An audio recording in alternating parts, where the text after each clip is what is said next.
最高速は300キロに迫ろうとするロードアメリカハードトラック。When you come here, boy, you better be ready to bring a lot of horsepower. 全長 6.4 キロ、長い長いストレートが勝敗の行方を大きく左右する。そう、Most Big Power がものを言う。 Without a doubt, this is a horsepower track. 勝者と覇者を鮮明に描き出すロードアメリカ。この果てしなく続くかのようなストレートトラックはこのレースウェイを象徴するものだ。そして全てのライダーが望むものはただ一つ。Horsepower, buddy.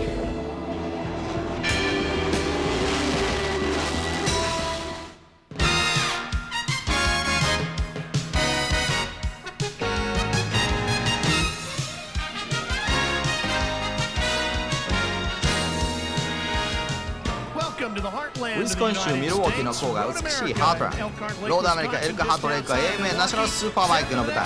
まもなく第5戦の火蓋が切って落とされる。AMA ナショナルロードレースシリーズ Round5 in the Road America。今回もラルフ・シャヒン、そしてデビッド・サドースキー、そして僕ヘンリーが皆さんのお相手をする。このレースウェイの特徴は何といっても長いストレート。鍵を握るのは全てのライダーが言うようにエンジンパワーだ。トップスピードは時速約300キロにも届こうとするロードアメリカ。デートナビーチにも匹敵する超高速レイアウトと言えるだろう。微妙なアップダウンを持つこのストレートはライダーに大きな恐怖さえも感じさせる。まさにロードレースの醍醐味を味わわせてくれる素晴らしいスピードレースウェイ。ここまでのランキングトップはイタリアンパワー、ドゥガッティをガルポーレ。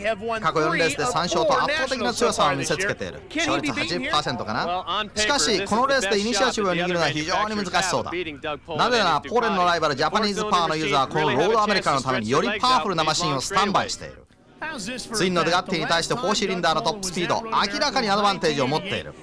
ポーレンがどんな風に戦うのかとても興味深いレースだ。Yeah, things aren't looking too good right now. That little extra horsepower they have is translating into about a 4 to 5 mile an hour top speed difference. So we're giving up. They're at about 170. We're at about 165. So we're giving up a little bit, but I'm able to make it up in some of the back section of the racetrack. ポーレンにとって最大のライバルとなるのはミゲール・ディアハメ。マジー・カワサキのトップスピードはロードアメリカで明らかなアドバンテージを持っている。I want to beat everybody. I want to beat who's first, and right now Doug Paulin's first, so I want to beat him real bad. And if ever it changed, then I want to beat the other guy real bad. But for now, I think everybody's shooting for Doug, of course. しかしポーレンにはもっと強力なライバルが出現した。テキサスからやってきたスーパールーキーコーリン・エドワーズ。ここロードアメリカで AMA スーパーバイク参戦後初めてのポールポジションをゲット。その大きなバックアップになったのはヤマハのニューマシン YZF750SP。Feels good. You know, ain't gonna fool nobody though. It's just another day. I'm just gonna try and get out there and get a good start and try and run away with it. It's gonna be hard with Poland, but you know, I guess we'll see. エドワーズとポーレン、そしてデュハメ。ロードアメリカのファイトは彼らを中心に展開されることになりそうだ。AMA Road Racing is brought to you by Kawasaki. Kawasaki, let the good times roll. And by Suzuki, your Suzuki motorcycle dealer has the ride you've been waiting for and the financing to get it. And by your local Yamaha dealer who invites you to see their exciting line of motorcycles and ATVs. And by Honda Motorcycles, the leader in on and off-road fun. Come ride with us. And by Dunlop, the world's winningest motorcycle tire. ウィスコンシン州ミルウォーキー、ロードアメリカのヒルサイドに4万人もの観客が詰めかけている。スタートが迫るにつれレースウェイはさらにヒートアップしているようだ。現在までのポイントリーダーは3勝を挙げているポーレン、そしてデュハメルとコータリーが35ポイント差で2位につけて5位にはエドワーズがいる。デュハメルはシャーロットのクラッシュでその差を広げられてしまった。このクラッシュがなければランキングテーブルでもう少しいいポジションにいただろう。ポーレンにも大きなプレッシャーとなったはずだ。It's a little bit up in the air, but I think we have the team and the strength and potential to come back and put some pressure on Doug and see what happens then. But we just got to take it one race at a time. Like now, right here, we're gonna get this thing, dialed in and going before we can think about championship. But I'm sure that the team can do it, and I'm not giving up at all. If somebody thinks I am, then they got bad news coming.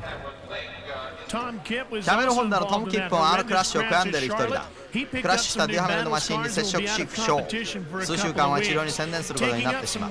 これによりチームメイトのマイク・スミスはスペアマシンを手にすることができたようだ。Well, I don't know if it's an advantage or disadvantage. I have to take care of 2 superbikes this weekend and a 600, and I've gone from taking care of one superbike to taking care of 3 bikes. So it's got its pros and cons, just like everything. But I'm enjoying it. I'm enjoying riding, and we're learning some things with the extra bike. We just got to keep our ducks in a row so we know what's going on. キャメルホンダの期待を一身に集めることになったスミス、すでに Get Ready。 それじゃあグリッドを見てみよう。ポールポジションはテキサスからやってきたスーパーローキー、バイクナンバー45のコーリン・エドワーズ、バンス&ハインズの YZF750SP。 セカンドポジションには2度のワールドチャンピオンを獲得したバイクナンバー23のポーレン、マシンはファーストバイフラッチドゥガッティ、もう一人のドゥガッティライダー、バイクナンバー21のピコッティもフロントローに並んでいるやる気満々。バイクナンバー68のキャメルホンダのスミスもフロントロー4番手からのスタート、マシンはホンダの RC30。 セカンドローにはもう一人のマジー・カワサキ、バイクナンバー60のタイガー・ソワ、やっとアメリカンレースに慣れてきたようだ。タイガー・ソワの横にはモースト・ストロング・プライベーター、バイクナンバー32のコータリ、マジー・カワサキからのリースマシンをライディングする。92年にロードアメリカで勝っているバイクナンバーにジェイミー・ジェームスのセカンドローからのスタート。そしてバイクナンバー11の吉村鈴木のスティーブンスがセカンドローのアウトサイドにマシンを並べている。そしてバイクナンバー17のデュハメルはサードローのインサイドからのスタート。彼にとって今回のグリッドはこれまでで最もローポジションからのスタートになる。ロケットスタートが切れるかな。コースローのインサイドからはプライベーターとしてドゥガッティを走らせるバイクナンバー29のリア、そして川崎をライディングするバイクナンバー18グレイはフィフスロー、そしてハーレー・ダビッドソンクラスのトップライダーバイクナンバー97のハッピーは6ローからのスタート。ロードアメリカでスーパーバイクに挑戦することになったようだ。OK でチェケラールコースのロードメール、約 6.4 キロのコースには14のコーナーがレイアウトされている。ストレートはなんと 1.6 キロにも。トップスピードとハードブレーキのコンビネーションがポイントだ。ライダーにもマシンにもタフなコース、ファンタスティックなレースになりそうだ。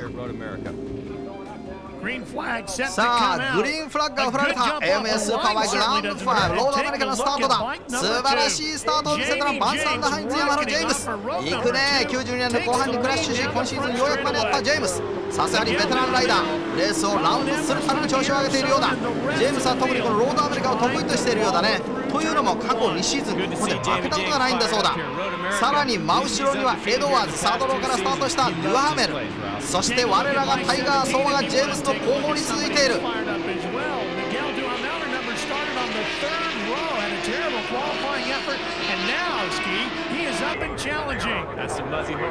さあ猛烈に追い上げているデュハメルとエドワーズ、下りのコーナーで激しいドッグファイトを展開。デュハメルが一瞬リード、いやさらにエドワーズがトップ。凄まじいオープニングラップだ。さあスタートシーンのリプレイを見てみよう。フロントローの4台を一瞬にしてオーバーテイク、ジェームスが完全なロケットスタート、一気にトップに出ている。エドワーズをトップにオープニングラップを刻んでいく AMA スーパーバイクラウンド5。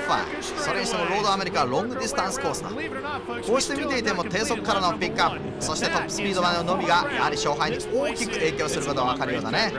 ヤマハのニューマシン YZF750SP はロードアメリカのようなレイアウトに合っているのかもしれないぞ。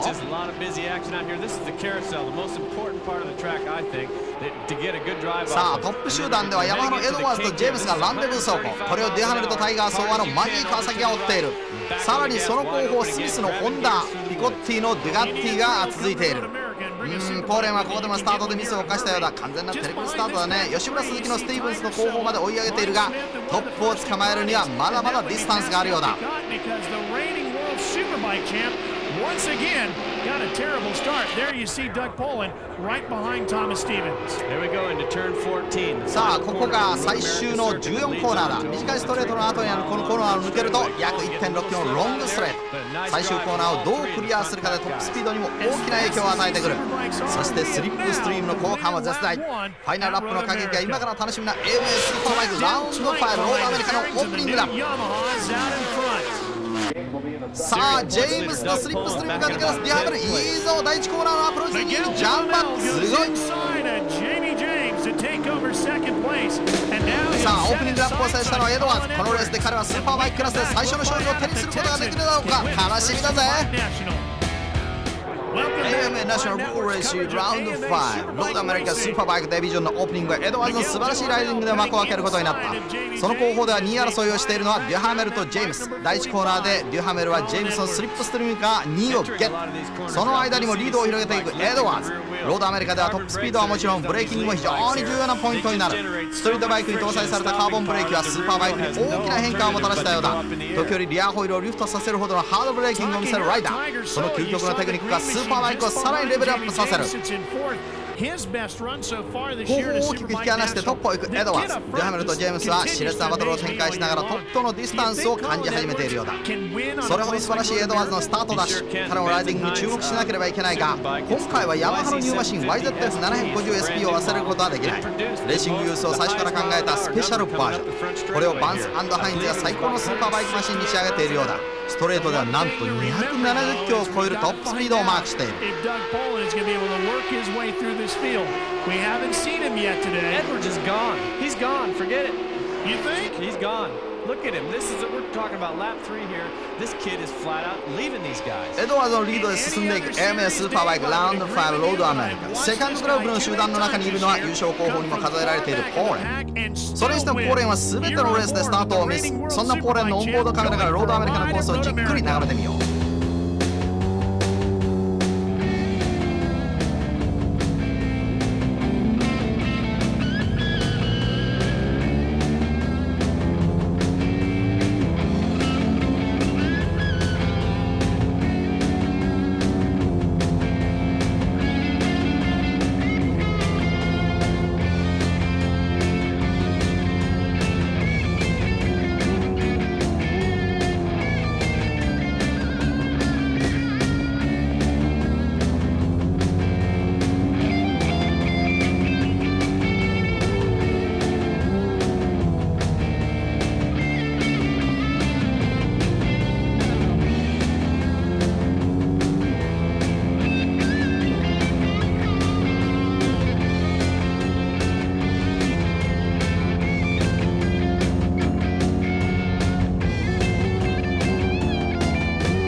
このロードアメリカは数あるレースウェイの中で最も素晴らしい存在と言えるだろう。コースレイアウトもハイアベレージなテクニカルコース、それに自然に恵まれた環境も抜群だ。ところどころバンピーなポイントもあるが、エスケープゾーンも広くセーフティーマージンは高い。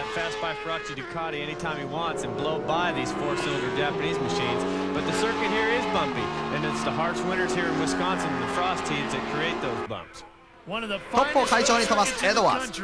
セカンドグループには3台、デュハメル、ジェームス、そしてピコッティが続く。さあストレートエンドだが、第1コーナーのアプローチで3台がラインを奪い合った。ピコッティがジェームスをパスして3位にジャンプアップする。彼は AMA シリーズの合間、毎週のようにカナダ選手権にエントリーだから、いつもベストなコンディションでレースに臨んでいるんだろう。今シーズン開幕戦からピコッティの調子は抜群。覚えているだろうか。彼が2位になった開幕戦でポーレンとラッセルを抑えて勝利をつかむチャンスは十分にあった。もちろんファーストバイフィラッチのドゥガッティが速いこともあるが、ピコッティのポテンシャルも間違いなくトップレベルに達しているだろう。さあ走行しているうちにセカンドグループ、ピコッティがアウトにラインを変える。デュハメルがイン側に、さあアウトからピコッティがかぶせた。ピコッティが2位に浮上。ものすごいアウトからのラインである。アメリカとカナダ両方のナショナルシリーズにエントリーして誰よりも多くのレースを経験していることも非常に大きいようだね。ライダーにとって実戦が一番のトレーニングだ。それにチームメイトのポーレンの存在もピコッティにとっては貴重なものだろう。ワールドタイトルを2年連続で獲得しているポーレンは若いピコッティにとって最高の目標となっている。例えばマシンのセッティングやレースの組み立てに関して彼はポーレンから学ぶことが非常に多い。今シーズンピコッティは大きく成長することだろう。いずれは AMA をリードするライダーになってもらいたいし、その可能性は十分に感じさせていると言えるだろう。ポーレンのライバルに成長することだって可能だろう。そういうカナディアンライダーピコッティだ。AMA National Road Race Round 5 Road America. After the 3 over the 16 laps in the first position, calling air was Yamaha. AMA National Road Race Round 5 Road America スーパーバイクデビジョンのバトルは始まったばかりだ。スタートの出遅れから素晴らしい追い上げを展開している。いつものポーレンのオンボードカメラ。前へ行くデハメルをスリップストリームを使ってパス。しかしマジー川崎のトップスピードを生かして再びアタックをしてくるミゲール・デハメル。しかしそのデハメルは第1コーナーでパスして、これでポーレンは3位のポジションをテイク。ないね。ストレートでスリップストリームさえ使えればツインエンジンのドゥガッティといえどもジャパニーズパワーに互角以上の戦いが望めるはず。実際出遅れから追い上げを見せているポーレンからトップスピードのハンディは全く見受けられない。それどころかデハメル、そしてジェームスを次第に引き離しながら2位を行くチームメイトのピコッティに迫ろうとしているぜ。The two Ducatis going after that brand new Yamaha, the YZF 750 SP, that the youngster Colin Edwards is riding around here like a bullet train. Well, Edwards and Picard are no slouches, and for Doug Poland to catch up to those two, somebody must have told Colin Edwards. さあこれでトップエドワーズヤマハを追い上げているのはファーストバイフィラッチ、ピコッティとポーレン、ドゥガッティの2台だ。ポーレンはまためはファーストスラップを叩き出すかもしれないぞ。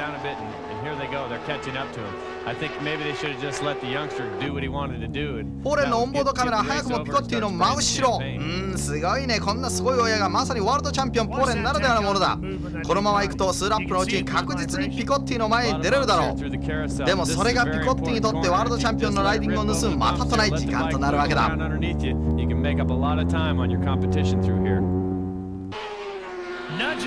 ポーレンの激しい追い上げを知ってピコッティもハードなライディングを見せている、まずエドワーズは追い詰めることが一番の課題になるんだけど、もしポーレンが追いついたら2人でスリップストリームを使い合える。そうなったらエドワーズもうかうかしてはいられないことになるだろう。エドワーズとピコッティ、そしてポーレンとの間隔が少し縮まってきたようだぜ。タイトなコーナーの多いセクションではやはりドゥガッティにアドバンテージがあるのかな。Up the front straightaway, a very long climb. Actually, the front straightaway here goes up and over a hill. Some of these bikes, you'll see them loft the front wheel up as they crest the top of this hill, and they さあ長いストレートに戻ってきたトップグループ。ピコッティ、ポーレンの後方にはデュハメル、ジェームスがしっかりと続いているようだ。さあ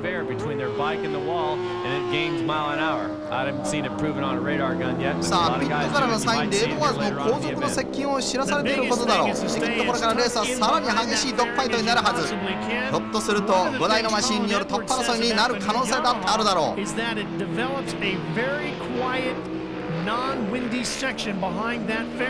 さあピコッティを激しく猛チャージするポーレン。マシンコントロールはピコッティの方がややラフに見える。レース後半それがタイヤのグリップに影響を与えることになるかもしれない。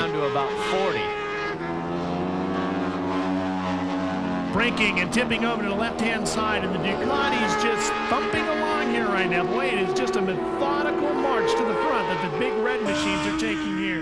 Well, they've knocked off about a 4-second gap between themselves and Colin Edwards here. They're really gaining on the Benson Hines Yamaha at this time. しかしニューマシンとのフィッティングは随分良さそうだ。ティームマネージャーに YZF のことをちょっと聞いてみる。The details of it are it has a new chassis and swing arm. It also incorporates some new designs into the fork areas and seating position and things like that. So there's a lot different from the existing bike. And the worst thing you can do is try to make it like the other bike. You have to approach it as a new vehicle that can do the same job or hopefully a better job for you. And it just takes development time. There is a difference between the two ニューマ bikes. シンをライドするエドワーズ、どんなインプレッションなのかな。 For the riders. I'm not really sure if it makes top end difference, but I know the aerodynamics of the bike are a lot more sound than what the OW was. The OW, you got a little bit of buffing and the head moving around. This thing, you know, you could light a cigarette lighter under the bubble. You know, there's no wind. Hey, he stole my line, Ski. スクリーンの中でもタバコは吸えるぐらいグリキのいいマシンをチームメイトのジェームスのライディングしているんだけどね、どう思ってるのかな。 Just to shake down a motorcycle. No, I'm here to try to do one thing, and that's win the race. I've been real lucky up here. I've had, you know, in this track I seem to adapt well too. So hopefully we can get the bike going and we can be in there and try to win it. これはバンサー&ハインズヤマハのスペアカー、これまで使ってきた OW01 だ。早くもオールドバージョンになってしまったわけだ。こちらも十分なポテンシャルと実績を誇っているぜ。さあ、ヤマハのニューマシン YZF750SP をライディングするジェームス、マジー川崎のデハベルの真後ろについた完全にテール2ノーズ。さあ、この高性能なマシンを手にしてこれまで以上にアグレッシブなライディングを感じさせているようだ。さあ、タイトな左コーナーでデハベルのインサイドを奪って4位にダッシュ。ものすごいパワフルなジェームスのライディングだ。彼は92年のロードアメリカでウィナーになっているようにこのコースがとてもフィットしているようだね。得意のコース、それにニューマシン。インタビューにもあったように勝てる自信を感じるのは当然かもしれない。あまりそういうことを口にするライダーではないんだが、今回は相当に手応えを感じているのだろう。デュハメルにしてみればさらに手強いライバルが現れたと言ってもいいだろう。しかしデュハメルもまだまだこのジェームスの真後ろ完全に射程距離内に置いてのドッグファイト。この4位争いはいよいよ中盤戦から後半戦に持っていかれる。さあこの2人のドッグファイトどんな展開になるか。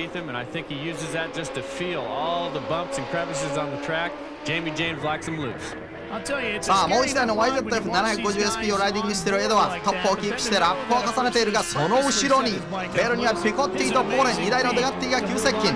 さあこの3台がすでにトップ争いになっている。エドワーズにしてみればとても手強いライダーが追いついてきたことになるが、しかし彼らを破らなければスーパーバイクデビジョンのファーストウィンをゲットすることはできない。バックマーカーも出てきたこの Into the Middle of the Game 中盤戦。彼はこの後どんなレースを見せてくれるのか楽しみだ。Yeah, AMA National Road Race Round5 Road America, we are already in the second and a half in the game. Stay with us. Yeah, AMA Superbike Round5 Road America 中盤を迎えた白熱のトップ争いはエドワーズが相変わらずリード。ピコッティ、そしてポーレンを抑え続けている。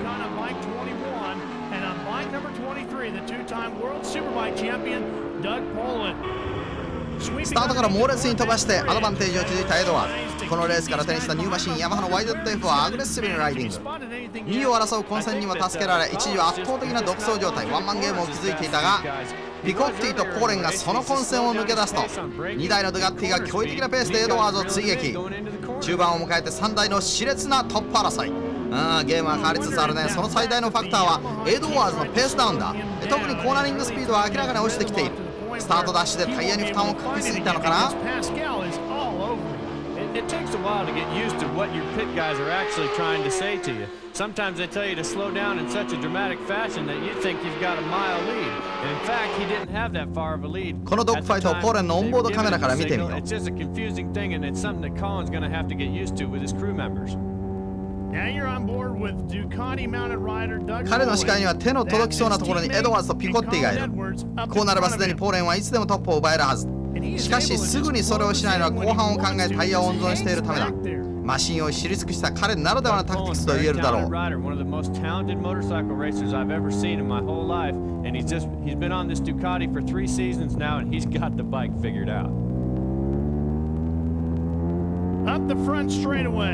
さあストレートでピコッティのスリップスリーに潜り込む。さあポーレンのアタックが始まったようだ。ポー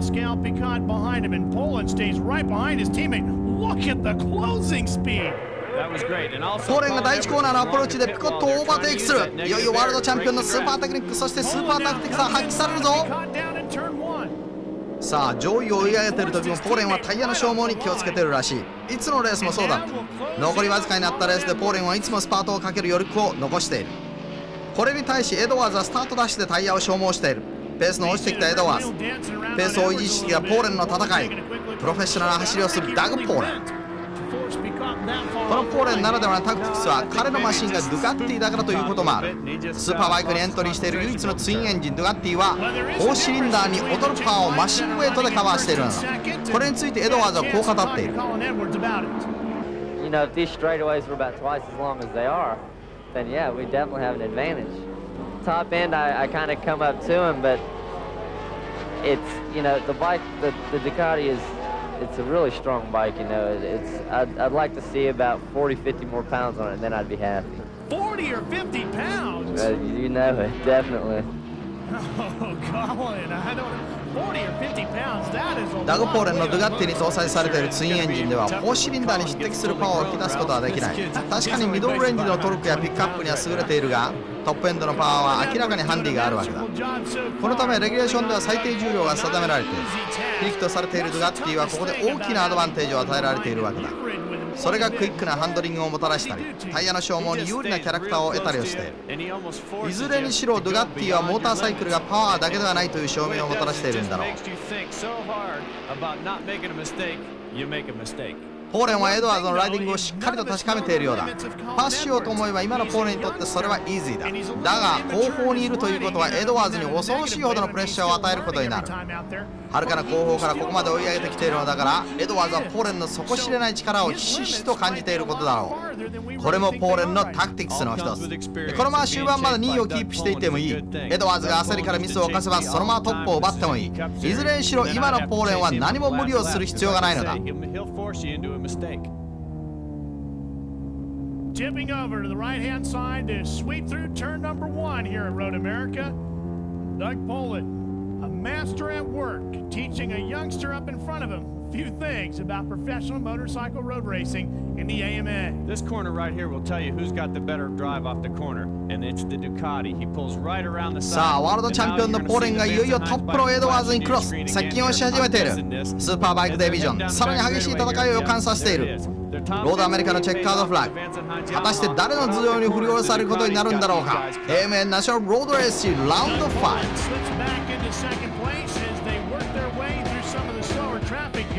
That checkered flag waving on the flagpole is going to one of these 5. We'll find out which one when we come back. ロードアメリカで熱い戦いが行われているエルクハートレイクはモータースポーツの他にも様々なスポーツが楽しまれている。でも今日はモータースポーツを見逃すわけにはいかない。さあエドワーズはここまで素晴らしい健闘を見せている。ワールドチャンピオンのポーレンをレース終盤まで抑えつけている。18歳のルーキーとしてはまさに快挙といえる活躍だろう。Here they go along the wall here. Watch Colin Edwards try to use the wall, come right by his crew members here. Well, he didn't do this lap, but he's definitely doing. さあスリップストリームを使ったポーレンがエドワーズのインサイドからラインを変えた。トップ入場、クリーンなパッシングシーンだ。さすがにワールドチャンピオン。さあ第1コーナーではイン側から完全に前に出る。さあ彼らの前方には3台のバックマーカーが。ラインを下がれたポーレン、インサイドにエドワーズ、アグレッシブにアタックする。エドワーズのただのルーキーではない。ポーレンを相手に素晴らしいドッグファイトを展開している。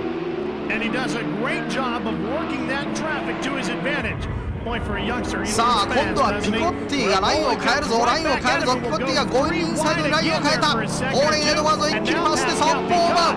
素晴らしいピコッティのライン取り。しかしこれはラインアウト。かえってロスタイムになってしまったようだ。激しいドッグファイトが続くスーパーバイクのレーシング。ジェットしてトップはエドワーズがキープ。スーパールーキーとアメリカナンバー1ライダーの激突。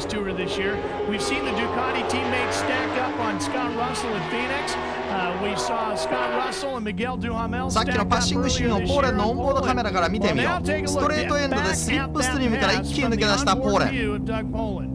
だが第1コーナーを立ち上がるとバックマーカーがラインを塞いでいる。そ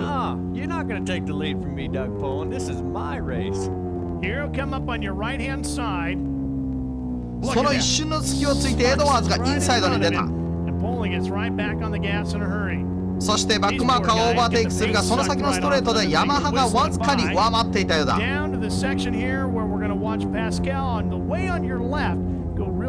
とその時今度はピコッティが考えられないようなところからトップへ。しかし立ち上がりでアウトに流され再び3位にポジションダウンする。しかし実に見応えのあるバトルだ。トップを争うエドワーズ、ポーレン、そしてピコッティ。さあ彼らの後方集団は逆転の可能性、的なリードの可能性は感じさせないほど大きく引き離されている。このトップ3からウィナーが選ばれるのは間違いないだろう。You're exactly right, Ski. He is definitely learning and learning quickly. His tires seem to be working better too. They seem to be getting a better drive off the corners now in that Yamaha. Well, there was 3 different tires available to the top factory guys. やや落ち着きを取り戻した様子のトップグループ。ポーレンはエドワーズに大きなプレッシャーを与え続けている。And I believe these 3 front runners have all got different compounds on the back. さあここでピコッティがイン側からダグ・ポーレンをオーバーテイクしていく。さあインサイドから2位をダッシュ。ポーレンが意図的にポジションを譲ったのかもしれない。当然のごとくポーレンが気にしているのはタイヤのグリップだろう。激しいバトルでラインを外すとそれだけタイヤへの負担は大きくなってしまう。これまでの全てのレースでポーレンが終盤に勝負をかけている。それを見ても彼がレース展開を組み立ててそれに合わせてタイヤのグリップをコントロールしているのは間違いない。非常にクールだ。Tire inflation is absolutely critical. I mean, you can have the best tire in the world, but if the consumer or even us at the racetrack don't put the right tire pressure in the tire, then it'll be virtually useless. You know, I guess the easiest way to explain it is that tire, in and of itself, has no strength without the air in the tire. You know, the only thing that keeps the rim off the ground is it's not the tire; it's the air in the tire. So if you choose to put not enough air in the tire, you'll have very heavy handling. Road hazards, potholes and rocks and that kind of thing can easily damage the tire, whereas if you have the right air in the tire, you have the correct response from the tire, the handling that's built into the tire. Conversely, if you go too high, then you're going to have very rigid ride, poor grip because the contact patch is not full size as it's designed and stuff. So it is critical to know what the manufacturer, both tire manufacturer and motorcycle manufacturer, recommends for in the way of tire inflation pressure and adhere to that. Obviously, in racing, if you don't have the right tire pressure, you got to put up with, you're on the edge of grip all the time when you're racing. Hopefully, you're going as hard as you can, as hard as the tire can, as hard as the bike can, and you're going to go slower if you have the wrong tire inflation pressure in the bike. And if in the case of a street rider, if he doesn't have the right tire pressure, he's going to suffer poor handling, reduced mileage, any number of penalties that he'll pay. So it is real important. Probably the most critical factor in tire maintenance and tire use. タイヤグリップをフルにパフォーマンスすることに関しては今のところポーレンにかなうライダーは見当たらないだろう。彼は全ての状況を冷静に把握して彼だけのタクティクスを考えている。それがポーレンの強さの秘密なのかもしれない。さあ再びストレートエンドでポーレンがトップを前とラインをまとめイン側に変えた。1コーナーの突っ込みでダグ・ポーレンが前に出る。さっきと全く同じようなパッシングシーンだ。激しいトップ争いのドッグファイトが始まった。ロードアメリカAMA ナショナルロードレースラウンド5、ロードアメリカのドッグファイトも終盤戦。全く目の離せないファンタスティックなレースだ。まばたきできないぞ。さてこの映像は前回のシャーロットで起きたスリリングなクラッシュシーン。インフィールドからバンクを駆け上がろうとしたデュハメルがスリップダウンしてバンク最上部のストローバリアに突っ込んでしまった。そしてダグ・ポーレンのマシーンにストローバリアがヒット。怖いシーンだね。さあカメラは弾き飛ばされたマシーンにトンプキップが接触する瞬間を捉えている。このクラッシュでキップは右足を骨折、しばらくレースを欠場することになってしまったようだ。I realize now how much I truly love what I'm doing and how important it is to me. I really enjoy the sport of motorcycle road racing, and it's actually done a lot of good for me. And I've gone through a lot of goals, and I got a lot more to go yet. And it just gave me a little bit more insight as to where I'm at in my career and how important it really is to me. キップの骨折は幸いにも複雑骨折ではなかったそうだ。膝からロッドを入れて骨を固定したことでそれほど大きな傷も残らなかったらしい。きっと今シーズン早い時期にキップはカムバックしてくるだろう。さあ終盤戦のロードアメリカのトップはポーレンがキープ。残り3ラップでスパートをかけたようだ。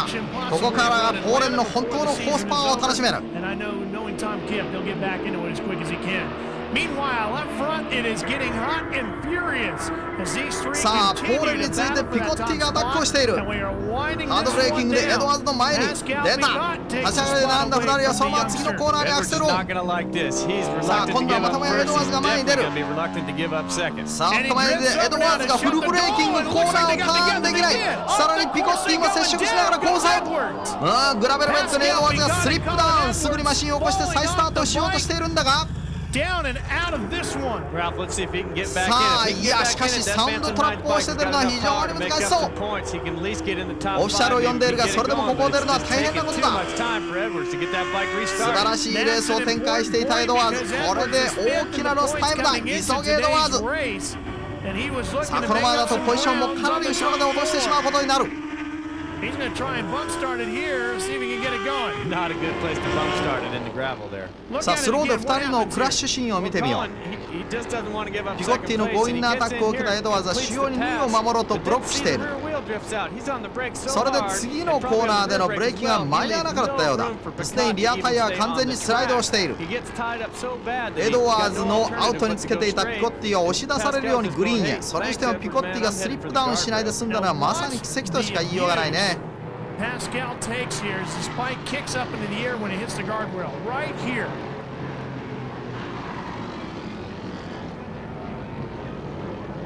He just took a real hard hit in his そしてエドワーズはそのままリタイア。素晴らしいレースを続けていたのにとても残念なことになってしまった。これでポーレンがトップを独走。もう誰も彼を脅かすことはできない。これもポーレンの冷静なレース展開がもたらしたものなのかな。やはり AMA のナンバーワンライダー。どうやらピコッティもリタイアを期しているようだ。ガードレールに接触したダメージによるものだ。それにしても激しいドッグファイト、そして残念なクラッシュだ。ピコッティは接触した時に背中と尾骨にかなりの衝撃を受けているらしい。これでポーレンはトップを独走。残すところわずか2ラップ。Yeah, AMA National Road Race Round 5 at Road America. Only the 2 laps remain. Going to the final lap. Now pouring in the first position right now.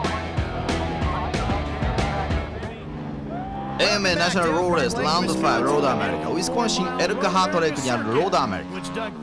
全長約 6.4 キロの美しいコースをポーレンは誰に脅かされることもなくトップを快走している。さあコントロールラインではすでにホワイトフラッグが振られていてラストラップに入った。ポーレンは今シーズンすでに3勝を挙げている。そして4勝目に向けてロードアメリカでの最後のラップを快調にさらにステディに刻んでいく。2位のライダーははるか後方にいる。ポーレンが唯一勝利を逃したのはデートナ200マイル。勝利をつかんだのはエディ・ローソンだ。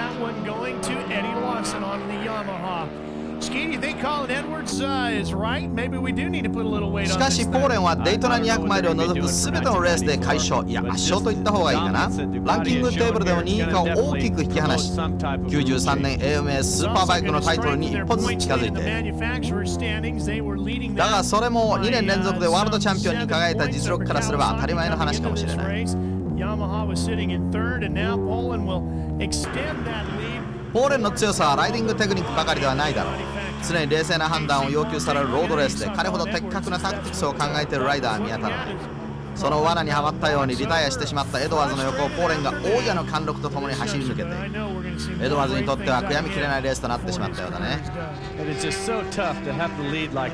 In an AMA National, see your first victory within reach, and then just have it go down. And you really can't point the finger at either one of these. Colin Edwards definitely, maybe a little bit of a rookie mistake there, but he's racing, man. That's what it's all about. ドゥガッティはコンストラクターズタイトルでも川崎を7ポイントほどリードしている。このポーレンによる4勝目によってその差はさらに広がることになるだろう。彼らにとってこのロードアメリカは思惑通りのレースになったに違いない。そう、ピコッティのクラッシュ、そしてリタイアだけが唯一反省される出来事だった。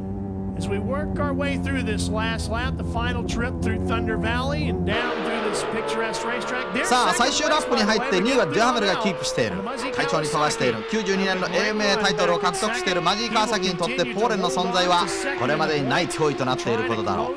だがデュハメルの2位は今のところまあ上出来と言えるだろう。3位にはバンス・アンダハインズ・ヤマハのジェームスがつけている。スタートからデュハメルとドッグファイトを展開してきたジェームス。得意のロードアメリカで勝利を狙っていただけにこの結果は決して満足はしていないだろう。さあ勝利の瞬間をポーレンのオンボードカメラから覗いてみよう。誇らしげなウィリーでチェッカーを受けるぞ。Yes, sir. Yeah, alright. Yeah, fast by Flash supporting が掴んだ4勝目。Yeah, congratulations, Doug. He got the fourth time in a victory in this year. Alright, congratulations, Doug. And ポーレンのはるか後方から出はめるマジー川崎がまもなく2位のチェッカードフラッグを受ける。マジにとってはちょっと2位は辛いかな。今チェッカードフラッグを受けた。その後方からジェームスが3位でチェッカードフラッグを受けている。ニューマシンの YZF のデビューレースはエドワーズのリタイアもあって3位ということになった。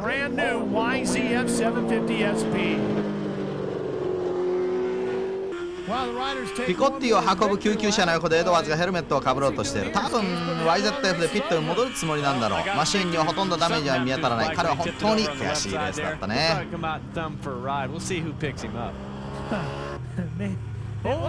さあそのエドワーズのところにポーレンがやってきた。ピットまでエドワーズを乗せていこうということなんだろう。なかなか微笑ましい状況だね。王者の貫禄かな。A little bit more than Doug Poland would like to have added on there. Pascal, who's that? Dr. Dave Kiefer checking out his teammate Pascal. アメリカを代表するいや世界的なトップライダーと彼にワイルドにアタックを見せたルーキー。彼ら2人がロードアメリカの主役のようだったね。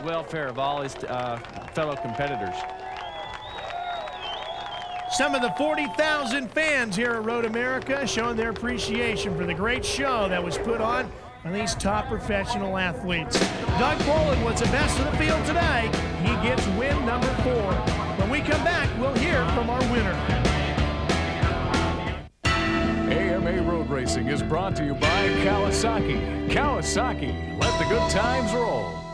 And by Suzuki. Your Suzuki motorcycle dealer has the ride you've been waiting for and the financing to get it. And by your local Yamaha dealer who invites you to see their exciting line of motorcycles and ATVs. And by Honda Motorcycles, the leader in on and off-road fun. Come ride with us. And by Dunlop, the world's winningest motorcycle tire. 今シーズンのポーレンにとって恒例になっていることがある。誰よりも先にこのビクトリーレーンに入ることだ。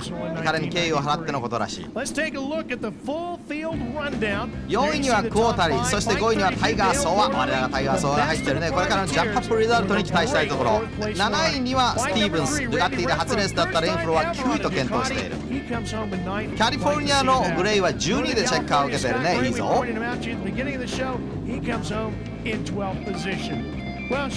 そしてクラッシュしそのままリタイアしたエドワーズとピコッティは24位、ピコッティは25位のリザルトが残っている。 Definitely not, definitely not. When I let out the clutch, it's the first time that I actually had one that let out and actually grabbed really quick.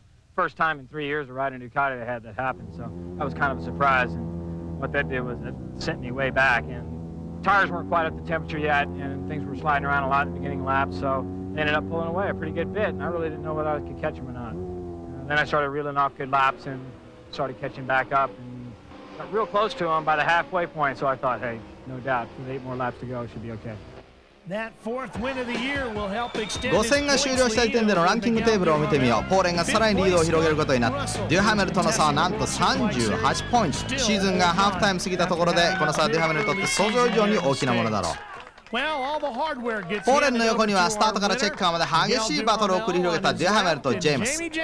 終盤2位争いになった彼らのバトルはワンラップも絶えることなく続けられていた。デュハメルもこれほど苦戦するとは思っていなかったようだね。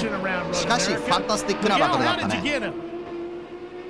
I got a super start, and after that, I just kept it with Jamie, and I tried to break away a couple of times, and it seemed that I'd make a mistake, and then he'd get in front. He made a mistake, so I was hoping that we could, our speed was going to carry us back to the leaders. And you never know. Sometimes when you hook up like that, you start going, but I could tell that wasn't going to happen.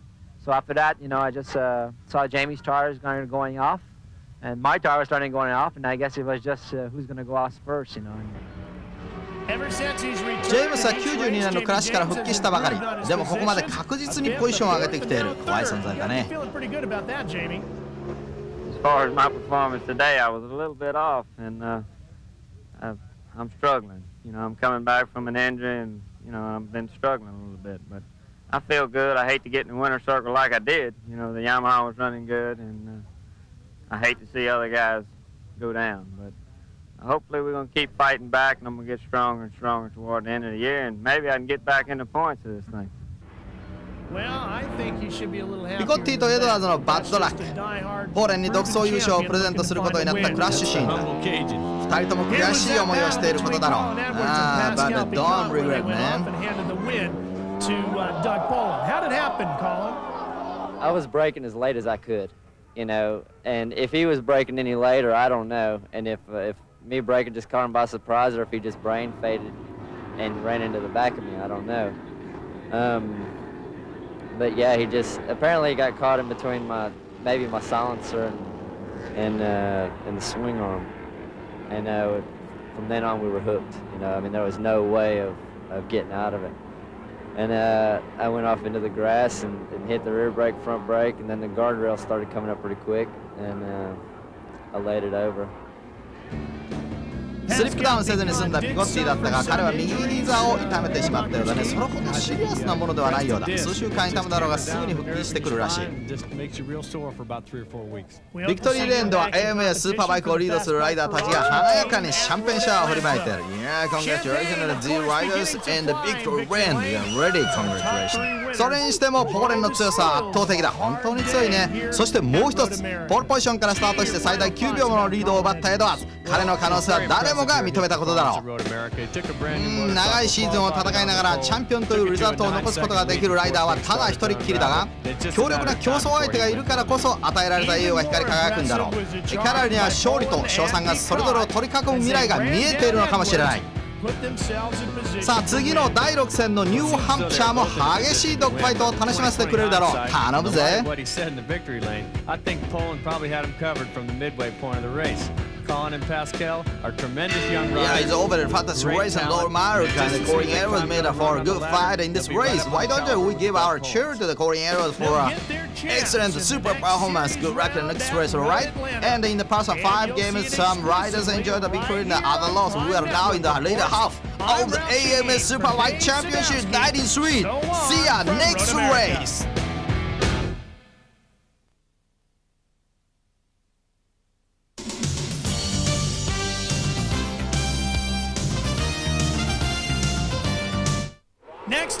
AMA ナショナルローレス750、すでにグリーンフラッグが振られてスタートは切られている。バイクナンバー28の鈴木のライダー、ブリット・ターキントン4位からのスタートだけどいいスタートを切って現在のところトップ。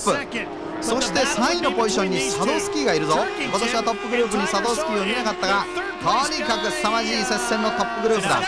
さあトップグループはターキントンとソーワー、この2人でのドッグファイトになりそう。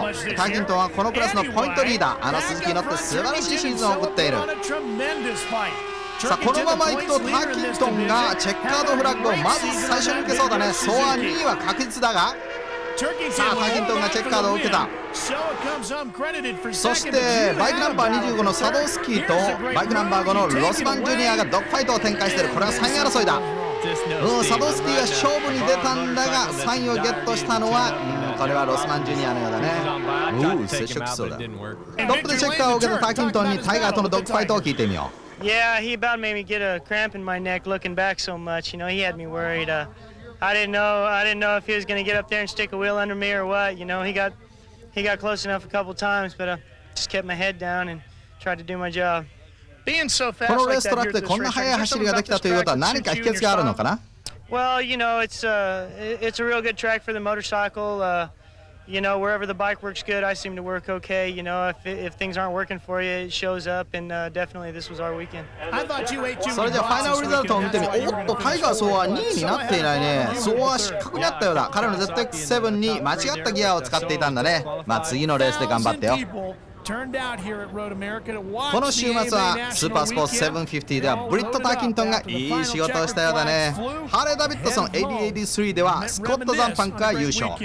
それからスーパースポーツ600ではミゲル・デハメルが勝った。ミゲル・デハメルはこれで93スーパースポーツ 600cc のタイトルに近づいたぜ。ロードアメリカに集まった4万人のバイクファンたちはたっぷりこの週末を楽しんだようだ。Did a great job. Scott Zampak winning again in front of his home crowd on the Harley Davidson. big 90th anniversary for Harley-Davidson. Just a very memorable year here at Road America. Yeah, congratulations to the victory riders, Britt Tackington, Scott Zampek, and Miguel Duhamel. It's over this weekend of Road America CR 17th annual Round5 Camaro Classic. Ready? I'm your DJ Henry, okay? So long, everyone.